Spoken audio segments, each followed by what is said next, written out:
चल क्या रहा है बंगाल में? 60 विधायक जिनका बार बार जिक्र आ रहा है, कुछ सूचना, कोई इंफॉर्मेशन आप लोगों के पास है? कहाँ हैं, किसके साथ हैं? मैडम, सबसे पहले मैं बोलूंगा, ये भाजपा को दिल्ली के जो खबर जो मिला है, जो सोर्स से, भाजपा के लीडर सेंट्रल से और आसाम से एक लीडर जो गुटी साधने का कोशिश कर रहे हैं, ये बंगाल का कल्चर है। थोड़ा कुछ लोग है जो बाहर जाने का कोशिश कर रहे हैं, लेकिन उसका नाम ममता बनर्जी है। आज भी इलेक्शन के काउंटिंग के 20 दिन के बाद ममता बनर्जी के साथ हजारों हजार लोग है। हाँ। 21 जुलाई आने दीजिए, जो हर साल 21 जुलाई ममता बनर्जी मतलब जिस सभा करते हैं, उस सभा में लाखों लाखों लोग ममता बनर्जी के साथ रहेंगे। दूसरा बात है, कुछ लोग को मन में कुछ आता है, मैं बड़ा बनूंगा और पार्टी को तोड़ूंगा।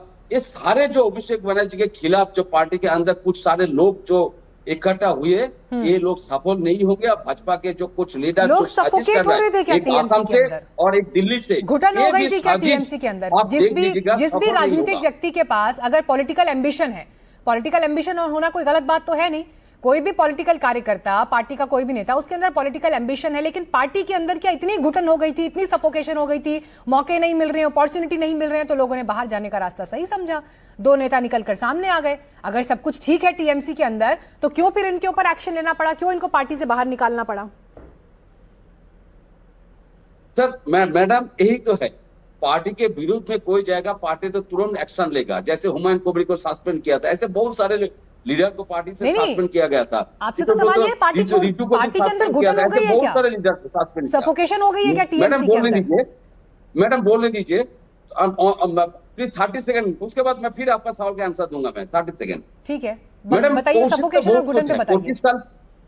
25 साल पहले ममता बनर्जी अकेला था, और 25 साल बाद भी जितना झूठा केस देके एक एक करके सब गिरफ्तार कर रहा है, हर जिला से, हर अंचल, हर ब्लॉक से गिरफ्तार कर रहा है, सारे को गिरफ्तार कर लीजिए, लेकिन उसका नाम ममता बनर्जी है। मैडम, पहले 25 साल पहले सड़क पर था, आज भी सड़क पर है और आगे भी सड़क पर रहेगा। उसका तस्वीर के लेके लाखों, लेकिन टीएमसी के अंदर सब कुछ ठीक ठाक है या नहीं है, इस पर बादल देवनाथ जी आप नहीं बोल रहे हैं। आप बार बार इस सवाल से बच रहे हैं। मैं बार बार आपसे पूछ रही हूँ कि पार्टी के अंदर घुटन हो गई क्या, कि जो लोगों को निकलकर बाहर जाना पड़ रहा है? कुछ कई बार अपने गिरेबान में तो झांकना चाहिए कि भीतर, पार्टी के भीतर क्या हो रहा है। इस तरह की घटनाएं निकल कर आ रही हैं, तो इसकी वजह क्या है? लेकिन खैर, मैं अब बीजेपी के प्रवक्ता अनिरुद्ध प्रताप सिंह जी है, उनके पास जाना चाहूंगी। अनिरुद्ध जी, आप लोगों के इशारे पर हो रहा है सब कुछ, एजेंसीज का इस्तेमाल है, एजेंसीज का इस्तेमाल करके ऑपरेशन लोटस आप बंगाल में चला रहे हैं। मॉडल कुछ वही महाराष्ट्र वाला है क्या? ऋतुव्रत बनर्जी, क्या साहा साहब, ये महाराष्ट्र के एकनाथ शिंदे बनने वाले हैं बंगाल में? मीनाक्षी जी, देखिए, ऐसा है कि टीएमसी जो है टर्मोइल हो चुकी है। इनके जो एयरबस है उसमें इनका क्रैश हो चुका है, तो जो लोग हैं वो उतर के वहां से भाग रहे हैं। भाई, अपीजमेंट की पॉलिटिक्स, टू मच करप्शन, ये सारी चीजें जब ममता बनर्जी ने किया, ममता में से ममता निकल गए तो ऐसे जीरो हो गई, और जहां भी लगेंगे वही जीरो हो जाएगा। तो लोगों को समझ में आ रहा कि टीएमसी को भविष्य बचाना, तो क्या पता ये लोग, इनके 60 एमएलए नहीं आए, एमपी नहीं आ रहे हैं, और यही कह रहे हैं, पहले लाखों लोग रहते थे, इसके पहले कहते थे करोड़ों लोग रहते थे, आज हजारों लोग, सैकड़ों लोग नहीं मिल रहे हैं। तो हो सकता है कि ममता बनर्जी को टीएमसी से निकालने का प्लान कर रहे हो कि टीएमसी को बचाने के लिए। खैर, वो एक बात है, क्या करते क्या नहीं करते। लेकिन टीएमसी को बचाकर बीजेपी में तो नहीं आ रहे हैं, सवाल ये है सर। बंगाल ऑपरेशन लोटस पर सवाल है, कहीं निकलकर बीजेपी में तो नहीं आ रहे हैं, किससे पहले भी ऐसा हो चुका है ना। मीनाक्षी जी, ऑपरेशन लोटस तो जनता ने कर दिया। लोटस में तो लक्ष्मी जी, जहाँ कीचड़ इतना ज्यादा होता है वहीं कमल खिलता है, और कमल में बैठ के लक्ष्मी जी आती है। सनातन संस्कृति है। जितना अपीजमेंट किया, करप्शन किया, जितना ज्यादा ममता बनर्जी ने किया, लोगों ने उनको उस तरीके से निकाला। एक तरफ घुसपैठिया निकाल दिया, एक तरफ ममता बनर्जी को निकाल दिया। ममता बनर्जी और अभिषेक बनर्जी की जोड़ी देखिए, हमेशा देखिए, ये हिंदुस्तान का, अच्छा, तो 4 मई दीदी गई का मतलब ये था कि दीदी को टीएमसी में भी नहीं रहने देना? बिल्कुल नहीं, 4 मई दीदी गई का नारा आप लोगों ने दिया, तो उसका मतलब ये था कि ममता बनर्जी को टीएमसी भी नहीं रहने देंगे आप लोग। मीनाक्षी जी, आपने मेरे से पूछा जी, बिल्कुल सही। 4 मई दीदी गई, वहां के तो बिल्कुल नारा था, आम जन का नारा था। और एक बात बता दें, जहां पे परिवारवाद की इस तरीके कंसंट्रेट पॉलिटिक्स होती है और करप्शन की पॉलिटिक्स होती है, ये तो औरंगजेब के जमाने में भी हुआ था। औरंगजेब जब गया था तो पूरा मुगल सल्तनत खत्म हो गई थी, क्योंकि जो उन्होंने हिंदुओं के साथ जिस तरीके से किया था अत्याचार, ठीक उसी तरह ममता बनर्जी के साथ। बादल देवनाथ इस पर रिस्पॉन्ड करना चाह रहे हैं, बोलिए बादल जी। मैडम, आज का औरंगजेब कौन है पूरा देश जानता है। ममता बनर्जी भाई की एक विपक्ष महिला के है, नेता है ब्राह्मण परिवार से औरंगजेब, है। तभी तो जनता ने आज खदेड़ का दिया, औरंगजेब कौन है पूरे देश में, पूरा देश जानता है। सर बीच में मत बोलिए, सर बीच में मत बोलिए please, I am request to you, बीच में मत बोलिए। एक ममता बनर्जी को हराने के लिए 2.5 लाख के ऊपर सीआरपीएफ 550 पे आधिकारिक ट्रांसफर कर दिया। ममता बनर्जी 13,000 वोटों से जब लीड दे रहे हैं, जब काउंटिंग मॉनिटर सेंटर में जब लोड शेडिंग हुआ था, ममता बनर्जी जब गया उनको लात मार के निकाल दिया। अरे कुछ तो शर्म कीजिए सर, कुछ तो शर्म कीजिए। 10 सेकंड दीजिएगा। पूरे देश में अनुज जी 10 सेकंड में जवाब दीजिए, फिर मैं जायसवाल साहब के पास जाऊंगी। हाँ बोलिए अनुज जी। 45 दिन हुआ, अभी नहीं हुआ है ना वहां पे चुनाव के, ये कोर्ट चले जाए। अगर इनको जरा से भी एरर लगती है लेकिन ये लोग हाई कोर्ट चले जाए। क्यों नहीं हाई कोर्ट जाएंगे? टीवी डिबेट में बोलेंगे, आंदोलन करेंगे। ठीक है, चलिए कोर्ट के रास्ते की बात कर रहे हैं। स्क्रीन पर लाइए ओम प्रकाश जायसवाल जी के। हाँ ओम प्रकाश जायसवाल जी, सवाल देखिए इस वक्त क्या पूछे जा रहे हैं कि अगर 2 विधायक बागी हो गए हैं और बैठकर आगे की स्ट्रैटेजी प्लान कर रहे हैं, तो क्या उनकी स्वाभाविक चॉइस बीजेपी के साथ मिलना होगी? कांग्रेस तो यहां भी नहीं दिखाई दे रही मैदान में। क्या चल रहा है आप लोगों को टीएमसी के इस टूट के बीच में, क्या दिखाई दे रहा है? देखिए ये जो आज हो रहा है, ये टीएमसी टूट रही है, और टूट नहीं बल्कि इसको बोलिएगा टीएमसी अब तार तार होने जा रही है। इसका मुख्य कारण केवल ममता बनर्जी जी का घमंड, और हम जो था वो भी संग संग चूर चूर हो जा रहा है। आपको मालूम होगा कि 2011 में ममता बनर्जी को लाने वाला कांग्रेस पार्टी है, लेकिन यही ममता बनर्जी जो कांग्रेस के साथ की है, उन्हीं के साथ आज यही सब हो रहा है, और ये उन्हीं के पार्टी के लोग कर रहे हैं।